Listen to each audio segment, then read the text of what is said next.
আমরা এখানে কি করছি, আমাদের গন্তব্য কোথায়। যেন আমরা একদিন ঘুম থেকে উঠলাম আর তারপরে অনুষ্ঠানে আপনাকে স্বাগতম।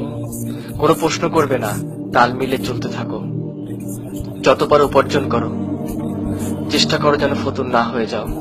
টিভি অনুসরণ করো, মেকআপ থেকে শুরু করে জামা কাপড় পর্যন্ত। এর চেয়ে বেশি কিছু ভেবো না, যা দেখানো হয় তাই ফলো করো। বিভ্রান্ত হয়ে পড়লে মদ্যপানে লেগে যাও। এখনো মাথায় প্রশ্ন ঘুরছে, রেডিওর ভলিউমটা বাড়িয়ে দাও। ডুবে থাকো নেশা, সেক্স, রক অ্যান্ড রোলে। আমি শুধু জানতে চাই, এই চক্রাকারে ঘুরতে থাকা জীবনধারার বাইরে কি আর কিছুই নেই? বৃদ্ধ হয়ে মারা যাওয়া, একটি সুখী পরিবার রেখে যাওয়া, আর রেখে যাওয়া একগাদা সম্পত্তি যার মালিক হবে অন্য কেউ। কবরে যাওয়ার আগে আমি আসলেই জানতে চাই, কারণ জীবন নিয়ে সিনেমিনি খেলতে রাজি নই বাজি ধরতে।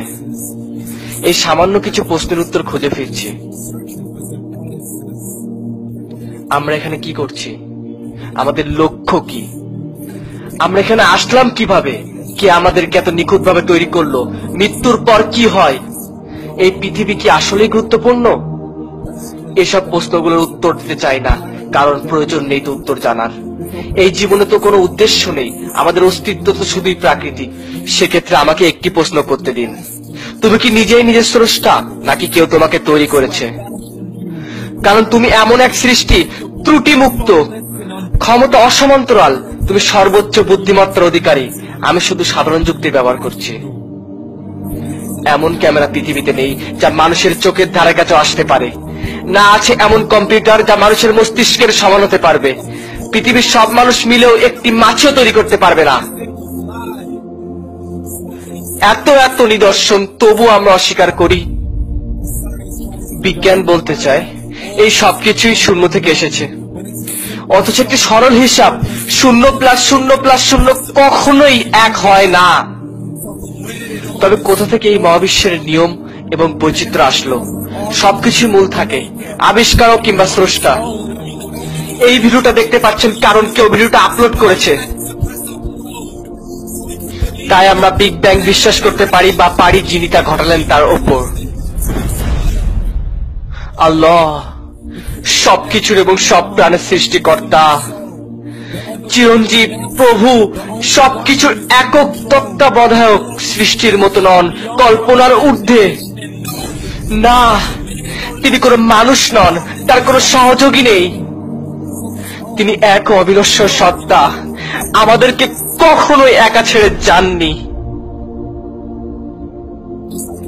ঠিক সব প্রস্তুতকারকের মতো তিনি আমাদেরকে গাইড বই দিয়েছেন, কোরআন, ইসলাম। দুঃখিত জলদি উপসংহারে চলে আসার জন্য, কিন্তু এটাই একমাত্র সম্ভব। এতে আছে স্রষ্টার যৌক্তিক বর্ণনা, এক এবং অদ্বিতীয়, সর্বোচ্চ ক্ষমতার অধিকারী। কাউকে জন্ম দেননি, কেউ তাকে জন্ম দেয়নি। একটি বই যার শূন্য ত্রুটি, বৈজ্ঞানিক আর ঐতিহাসিক অলৌকিক তত্ত্ব। আজ থেকে 1400 বছর আগে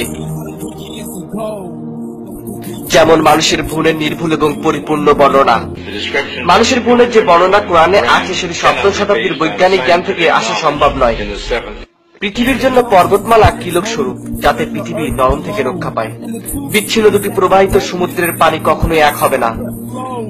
গ্রহগুলো নির্দিষ্ট কক্ষপথে চলার তথ্য, আর এই ঘূর্ণায়মান প্রতিক্রিয়া প্রভাবের দিন এবং রাত হওয়া। মহাবিশ্ব প্রস্তুতকরণ তথ্য এবং প্রতিটি পানির উৎস পানি থেকে হওয়ার তথ্য।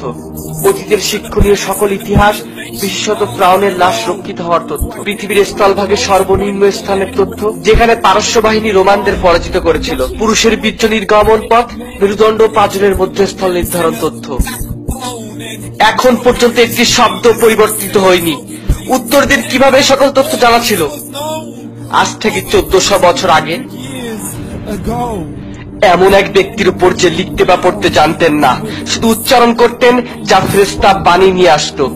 যদি এখনো বিশ্বাস না হয়, কুরআনের মতো বাণী আবিষ্কার করে দেখাও। শত চেষ্টা করেও পারবে না, তাই তুমি সৃষ্টিকর্তা ও তার পাঠানো বার্তা নিয়ে হাসি তামাশা করলে।